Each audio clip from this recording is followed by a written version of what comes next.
So a lot of doctors left the country. A lot of doctors left, including my own husband. My husband did not want to practice medicine like his brother had to. He wanted free market medicine. He came to this country, and I remember telling me how wonderful our healthcare system was, how modern our hospitals were compared what he left behind. He said, I hope it will never change.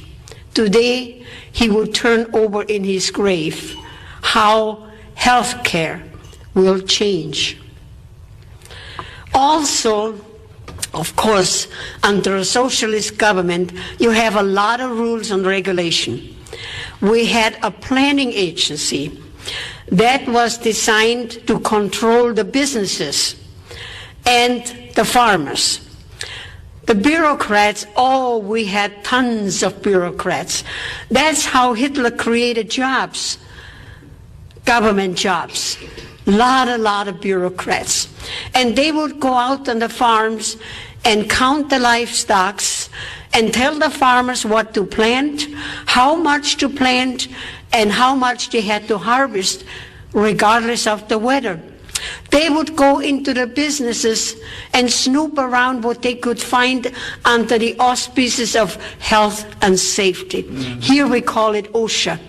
They were nitpicking everybody.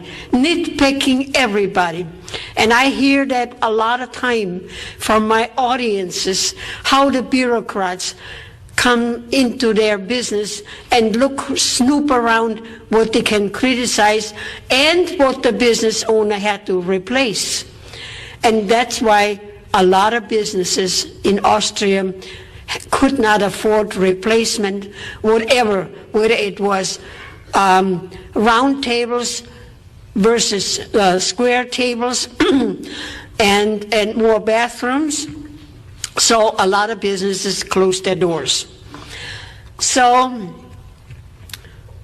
also the bureaucrats would go out on the farms and count the chickens and order the chickens how many eggs they had to lay. That's right. Ridiculous. Absolute ridiculous. Hitler wrote a book, Mein Kampf, My Struggle. He wrote in the book everything what he was going to do, that he was going to take over the world. But the Austrian people were so busy with athletics and sports, so very few people read the book. Had we read the book, we would have known what was coming. We would have known what was coming. Abortions were highly illegal. Hitler wanted a lot of babies, blonde hair and blue eyes, the master race. But when a couple was not 100% Aryan and the woman was pregnant, she was forced to have an abortion. Hitler did not want any foreign blood, only the Aryan, pure German blood. We also had euthanasia, killing people. In my last year of college, I was sent to a small village to do my practice teaching. Maybe I should back up and tell you what really happened in education. When the time came to pick your major in college, I wanted to be a journalist and writer. I was told they didn't need journalists, they did not need writers either. They needed young teachers. So I had to go into education. I did not mind that because I like children. So in my last year in college, I was sent to a small village in the mountains, and I was told that because in the wintertime, the mountain passes would close up because of the masses of snow. So people in that village, they intermarry family into family. And we know by genetics that sometime the offsprings, the baby, is a bit mentally handicapped. So when I arrived in that village, I was told they had about 15 of mentally handicapped people. One man I know very well, he was the janitor in our school, Vincent. He could not read or write. He could not talk very well, but he kept our school clean. So one morning, I looked out of my classroom window, and there was a van out there from the health department. I thought, well, and all these people were being ushered into the van. So I asked my principal, where are they going to take Vincent and all the rest of the people? I thought maybe they take him for an outing, for a picnic.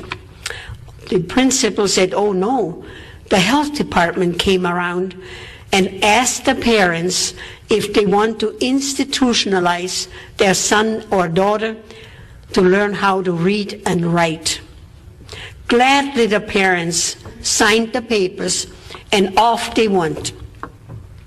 6 months later, the letters came to the parents that their son or daughter died a natural but merciful death. The news traveled very fast in that village. People said, well, they all left in excellent health, in good health. And why should they all die within 6 months?